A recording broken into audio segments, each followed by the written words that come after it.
La revue de presse d'Europe 1, Olivier Delagarde. On commence ce matin avec la faillite des élites. Rien que ça.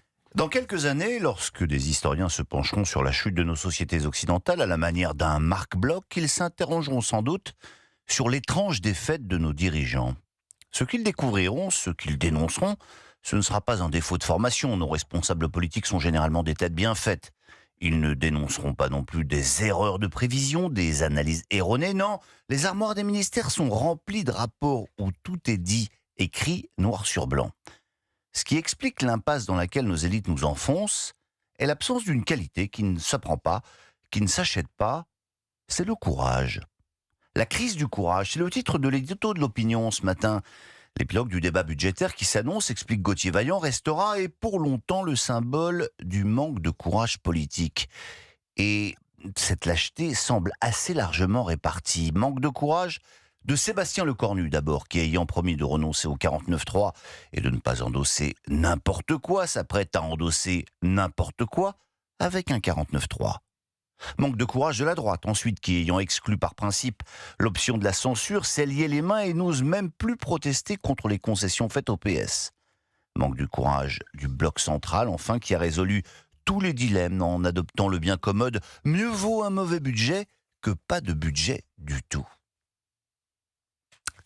Mais apparemment, Olivier, on peut manquer de courage et garder le sens de l'humour. Oui, c'est ce que l'on découvre effectivement dans les Échos. Le quotidien économique a effectivement reçu une lettre du Premier ministre à l'adresse des dindons de cette farce budgétaire, les entreprises, car c'est elles qui vont payer la facture.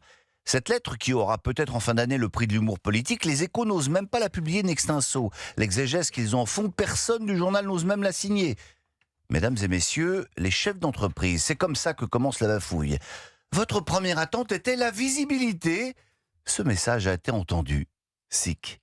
Suit la douloureuse et les larmes de crocodile. Dans un contexte budgétaire contraint, il a fallu choisir au détriment, malheureusement, de la baisse de la CVAE, tu parles.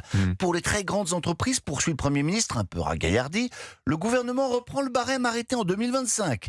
Là, il faut comprendre que la surtaxe décidée l'an passé, et qui ne devait s'appliquer qu'une seule fois, c'était promis, juré, craché et reconduite. Cet argent contribuera à abonder le budget de la défense, ajoute Lecornu, avant de conclure. C'est une expression concrète de leur patriotisme économique et nous les en remercierons.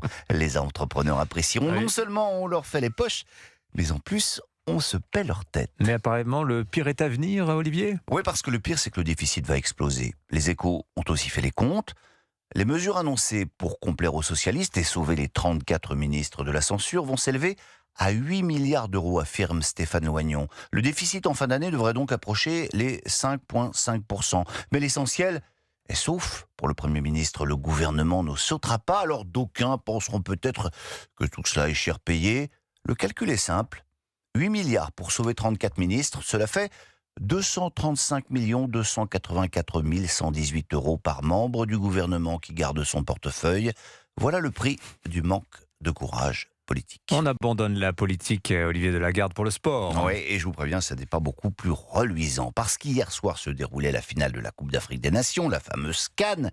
Et si vous n'avez pas regardé le match, vous avez apparemment loupé un des grands scandales de l'histoire du foot, rien de moins. Vainqueur par KO, c'est le titre de l'équipe. KO, c'est H-A-O-S.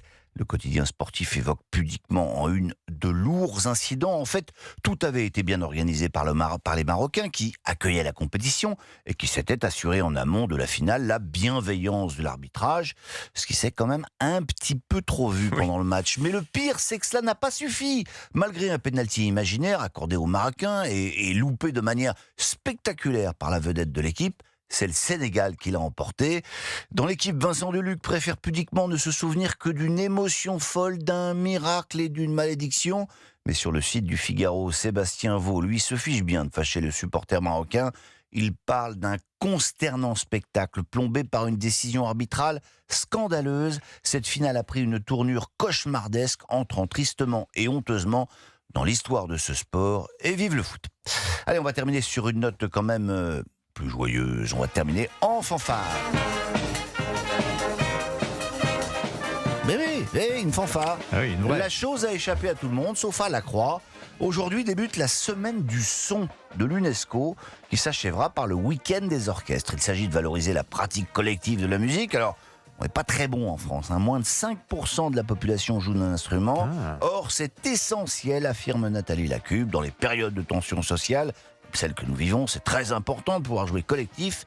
S'exprimer par la musique permet d'être en relation, d'écouter l'autre, de le comprendre. Anissa, bref, ce n'est pas nouveau.